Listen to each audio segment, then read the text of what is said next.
Kalian tahu nggak sih kalau Mr. Beast ini lagi dibenci-bencinya sama beberapa orang? Emang ada apa sih?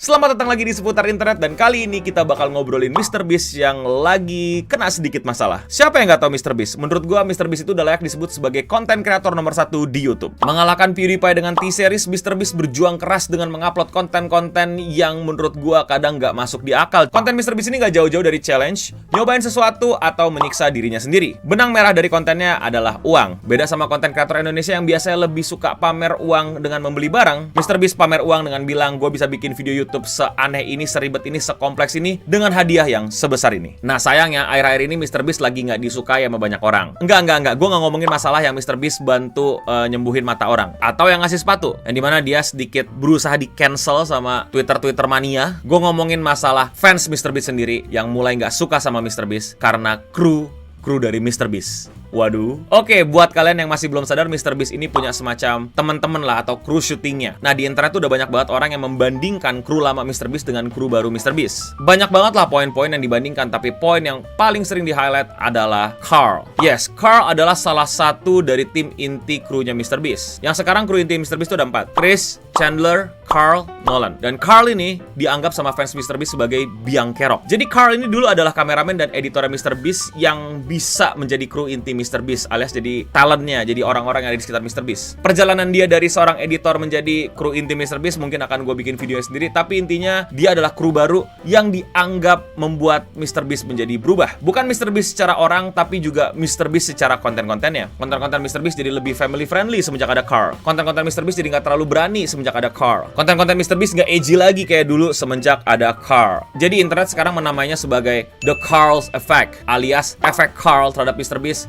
yang membuat Mr. Beast menjadi berubah dan mereka gak suka. Tentu saja dari backgroundnya banyak yang mengejek Carl sebagai si panjat sosial yang tadinya cuma editor kameramen, tiba-tiba sekarang jadi tim inti. Gimana ceritanya tuh? Dan omongan orang yang lebih jahatnya adalah Carl ini berusaha untuk ngebuat Chris jadi berbeda. Buat kalian yang belum tahu, Chris ini adalah teman terlama Mr. Beast, kru inti yang paling solid dari awal lah, karena dia emang teman Mr. Beast dari dulu. Chris ini tuh sosok yang biasanya menjadi problem solver atau jadi chatnya gitu loh. Kayak misalnya pas lagi challenge yang bertahan di gurun atau bertahan di sini, teman-teman Mr. Beast atau kru inti Mr. Beast di situ tuh pada kayak nggak tahu mesti ngapain untuk survive gitu, termasuk Mr. Beast-nya. Dan yang bisa diharapkan selalu adalah sosok Chris. Kayaknya Chris itu adalah anak pramuka atau something yang jadi dia tuh ngerti gimana caranya survive di environment khusus. Nah, Carl ini kan kelihatan lebih lembek gitu, lebih bocah dan nggak terlalu maskulin. Dan semenjak adanya Carl, si Chris ini jadi kayak merubah penampilannya. Jadi nggak chat lagi dan nggak jadi macho lagi gitu fashionnya. Nah, kritikan fans Mr. Beast ya kayak gitu, bahwa ini kru Mr. Beast jadi nggak chat lagi gitu, malah jadi orang-orang lembek. Jadi ya gitu, orang-orang menuduh sebagai Carl merusak Mr. Beast. Fans Mr. Beast lama langsung pada teriak untuk mengembalikan kru yang lama. Seperti yang paling ikonik adalah Jack the Viking. Jack the Viking ini ya yang kayak Viking, yang badannya paling chat, paling kebentuk, paling jadi gitu. Dan memang biasanya di video-video Mr. Beast dia menjadi sosok yang melakukan tugas-tugas berat yang memerlukan otot. Jadi kayak sosok paling temboknya lah, sosok paling kerasnya lah. Yang memang akhir-akhir ini Jack sudah tidak ada lagi di video Mr. Beast karena ya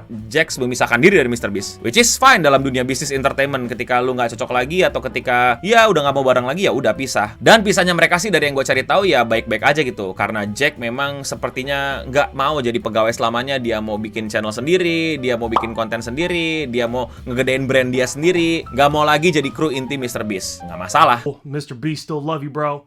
Keep killing it. Can't wait to see y'all hit 100 million. It's probably gonna happen within the next 2 years. Already know it. Nah, semenjak keluarnya Jack ini, memang sosok Jack the Viking ini diganti sama bukan Carl yang lembek. Sosok yang menurut gue lebih lembek lagi daripada Carl, yaitu siapa? Nolan. Nolan ini kalau kalian perhatiin di video-video Mr. Beast menjadi orang yang emang disetting karakter terbully gitu lah. Karakter yang emang suka dikerjain, suka dibego-begoin, suka disiksa. Ya emang karakter korban bully yang emang disetting menjadi seperti itu biar entertaining. Tapi fans tuh jadi ngebandingin, lu nuker Jack the Viking, chat, brotot, keren, keras, maco, dengan Nolan yang lemes, lembek, dan korban bully. Ya kalau menurut fans Mr. Beast di luar sana ya jadi kayak harusnya tuh chat gitu. Laki gitu. Bukan Nolan yang lemes, gampang dibego-begoin, dan panikan, dan lain-lainnya lah. Kalau dulu Mr. Beast tuh katanya lebih suka nyiksa diri, nyiksa krunya, sekarang nyiksa orang lain. Lebih banyak bercandanya daripada seriusnya. Gak berani lagi pakai jokes-jokes tepi jurang, lebih family friendly. Apalah kalau menurut gua ini ya elah. Mereka nih sampai banyak bikin video TikTok, bikin postingan, bikin Twitter, bikin konten tentang hal ini, tentang protes gitu. I miss the old Kanye,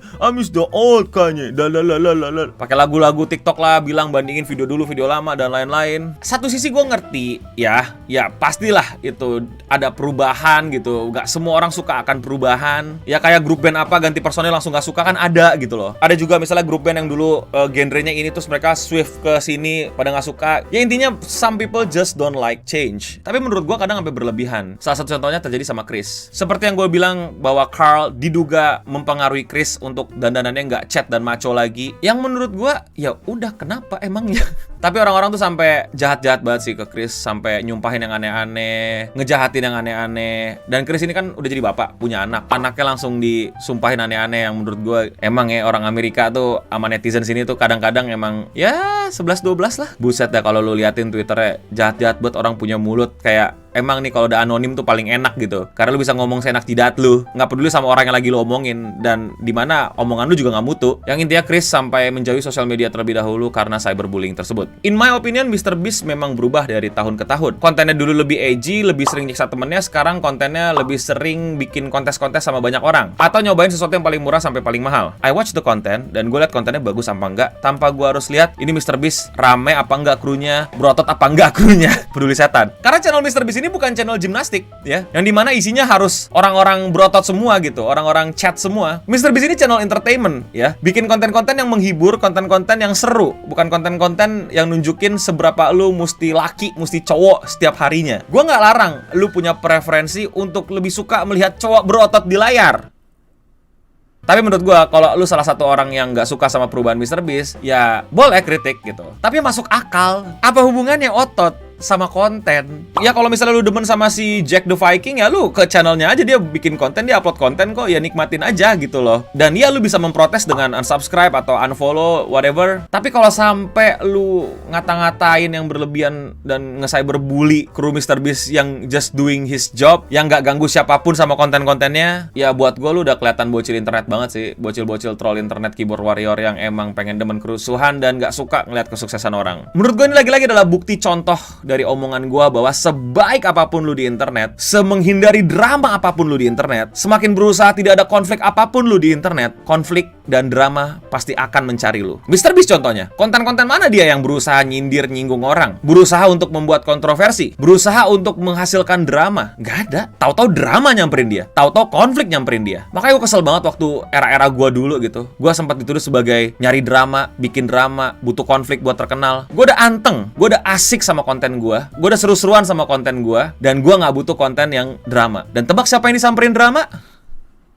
Video ini gue harap bisa merubah perspektif kalian tentang konten kreator dan drama. Enggak men, enggak semua konten kreator itu nyari drama dan butuh drama. Kadang drama yang nyamperin mereka padahal kita udah tutup semua pintu dan jendela. Kita nggak gubris, dibilang pura-pura nggak tahu. Kita gubris, dibilang nambahin bensin. Balik ke kasus MrBeast sendiri bilang mensupport teman-temannya yang ada sekarang. Dia happy sama kru intinya sekarang. Dan apapun yang terjadi, misalnya Chris mau terlihat nggak terlalu cowok lagi, ya dia support-support aja, nggak ada masalah. Thumbs up for MrBeast. Dan thumbs up buat kalian yang ya nggak ikut-ikutan rusuh-rusuhan kayak gitulah sampai nge-cyberbullying orang hanya karena mereka beda selera sama lo, beda pendapat sama lo, atau berubah ke preferensi yang lu nggak suka dan gak nyaman. Ingat, silakan kritik, tapi kritiknya ngotak dong. Dan kritik lu bukan berarti kebal dari kritik. Kritik itu bisa dikritik. So, menurut kalian bagaimana? Apakah kalian lebih suka MrBeast yang lama dengan krunya atau MrBeast yang baru dengan krunya? Gua pribadi, I don't care. Menurut gua selama ini masih entertaining, masih seru, walaupun gua nggak terlalu suka video yang assassin yang terakhir, yang dia diburu sama pembunuh bayaran. Itu menurut gua endingnya kentang banget. Gue nggak tahu kenapa idenya seperti itu, tapi menurut gue udah ada set besar seperti itu, terus MrBeast pura-pura patah, kentang menurut gue.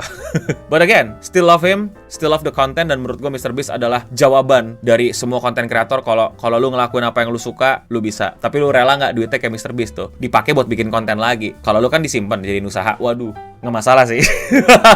Gue juga kok. Kalau kalian suka sama konten gue yang kayak gini, kalian bisa support langsung gue dengan klik tombol join di bawah, dan kalian bisa menjadi member gue dan mendapatkan banyak benefit. Salah satunya adalah bisa chatnya keluar di video-video kayak gini. Buruan klik tombol join sekarang. Thank you semua yang udah nonton, thank you semua juga yang udah support gue, dan untuk kita semua, stay clean and sound.